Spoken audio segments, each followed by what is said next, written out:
They still talk about it in Kyoto.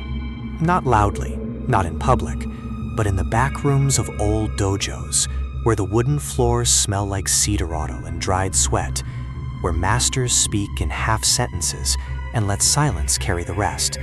That's where the story lives. Legend says that in the autumn of 1970, a woman named Yuki Ashida, one of the most feared sword masters in all of Japan, drew a live katana on Chuck Norris in a private courtyard in Kyoto's Fushimi district.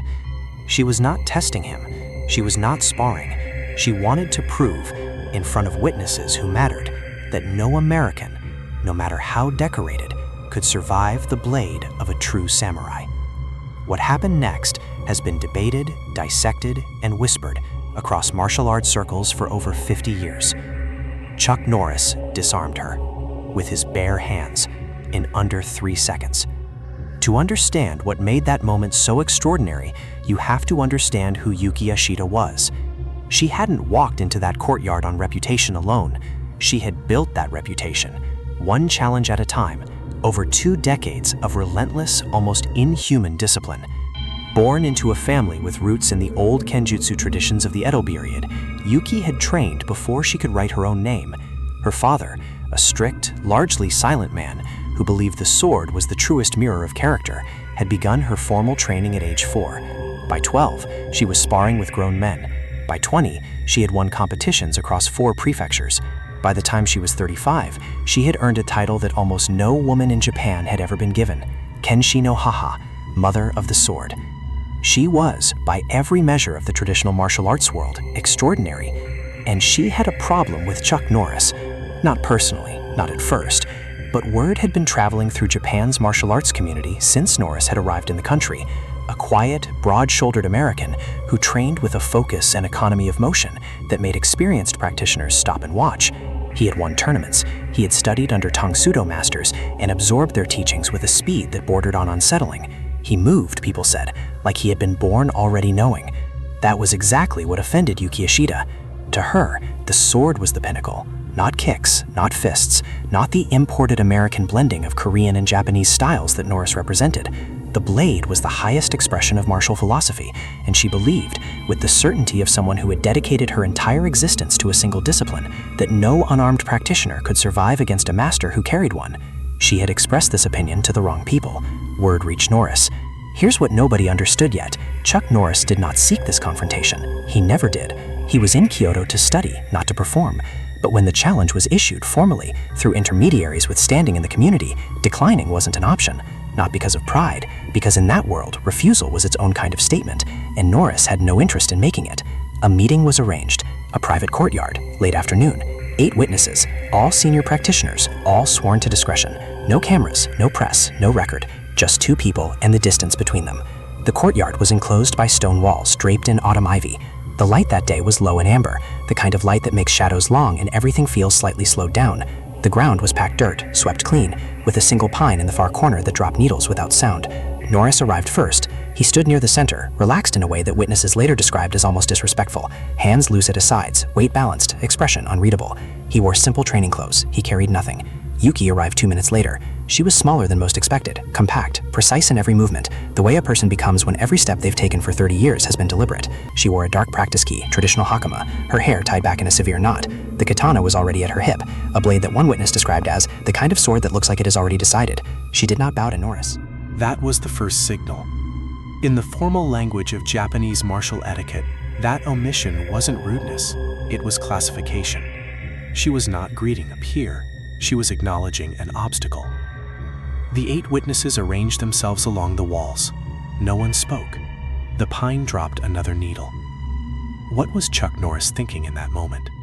Nobody can say for certain, but the men who watched him that afternoon all noted the same thing. He didn't watch her face, he watched her right hand, the sword hand. From the moment she entered the courtyard, his eyes never left it. Yuki Ashida spoke first. Her words, translated by one of the witnesses later, were precise. The hand that holds no weapon cannot stop the hand that does. This is not a challenge, this is a lesson. She drew the katana. The sound of that draw, steel sliding from lacquered wood in a single fluid pull, cut through the courtyard like a clean break. Several witnesses later said it was the most controlled draw they had ever seen. Not fast, not dramatic, just inevitable. The way a master does something when they've done it 10,000 times and no longer need to think about it. The blade caught the amber light. Norris didn't move. What happened in the next 60 seconds would be argued about in dojos from Kyoto to Osaka for the next 4 decades. Yuki began her approach, not a charge, a walk. Measured, calculated, the way you approach something you are not afraid of. Her grip on the katana was two-handed, the blade angled at the classic chudan no kame, the middle guard, the most versatile position in Japanese swordsmanship, the stance from which all major attacks can be launched without telegraphing direction. She was giving him nothing to read. The witnesses said the tension in that courtyard was a physical thing. One man, a senior judo instructor who had seen hundreds of matches, said he'd never felt a silence like it.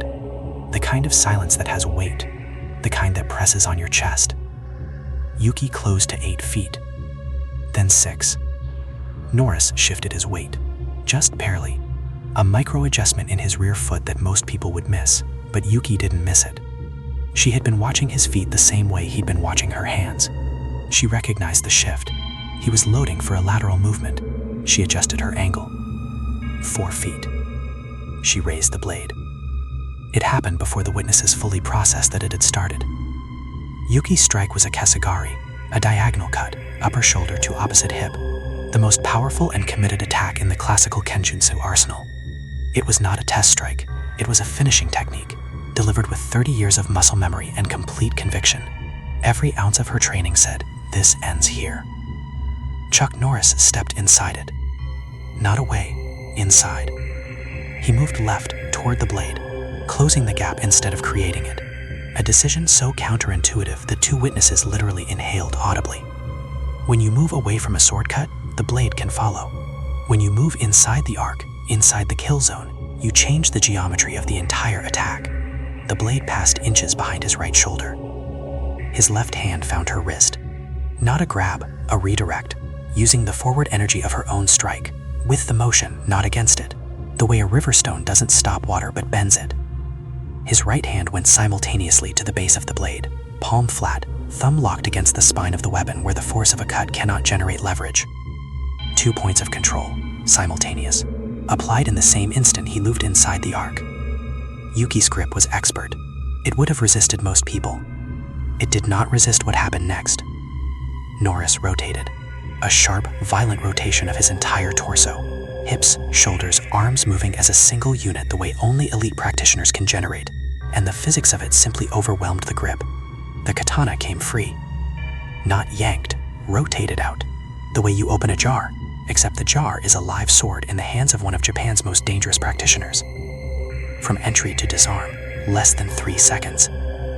The witnesses said the katana made a sound when Norris set it on the ground, a single clean tap against the packed dirt. He stepped back, returned to his neutral stance, said nothing. Yuki Ishida stood with empty hands. She stared at her own palms for a long moment. Then she looked at Norris. He still wasn't watching her face. His eyes had moved to the gate. Nobody spoke for almost 30 seconds. The senior judo instructor later said it was the longest silence he had ever stood inside.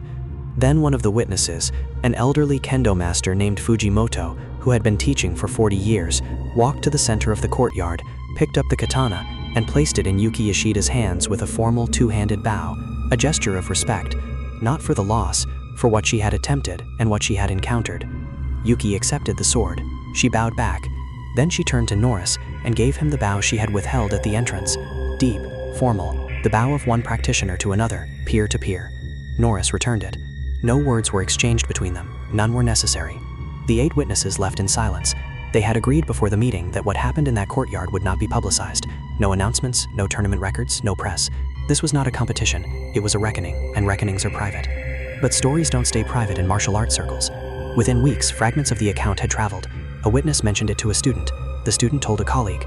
The way these things always move, not as announcements but as whispers, passed from trusted mouth to trusted ear, growing slightly in each retelling the way all legends do. Some versions of the story say the witnesses stood and applauded.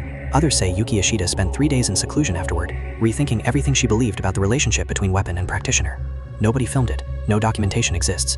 Only the 8 witnesses, their students, in the long chain of martial arts folklore that stretches from that amber afternoon in Kyoto all the way to every telling of this story since. What Chuck Norris demonstrated in that courtyard wasn't strength. It wasn't bravery or aggression or the desire to prove something to anyone. It was the thing he had spent his entire life building, complete presence in a single moment. The ability to respond to what is actually happening, not to fear, not to hesitation, not to the story your mind tells you about what a drawn sword means, but to the physics of what is actually in front of you, in real time, with every tool you've trained your body to use without thinking. Yuki Ishida was not wrong to believe the sword was the pinnacle.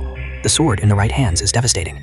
What she had not accounted for was a man who had trained so deeply that he had no reflex left except the correct one. That is the lesson that survived the courtyard. Not empty hands beat the blade, not American beats Japanese. Those are the wrong readings, and any real martial artist will tell you so. The lesson is simpler and harder than that. The weapon is only as dangerous as the distance you allow it. Norris took the distance away. In doing so, he took everything else. Whether every detail of this story is precisely as the witnesses described it, or whether the years have added their own shading to the account, that is the nature of legend. Every great story that travels by word of mouth arrives slightly worn from the journey, like a stone carried in a river. But the shape of it stays true. A woman who dedicated her life to the sword, who believed no unarmed man could stop her. A man who stepped inside the blade instead of away from it, and a katana placed gently on packed dirt in a Kyoto courtyard, while the autumn light went low and old. That story has outlived everyone in that courtyard. It will outlive this telling too.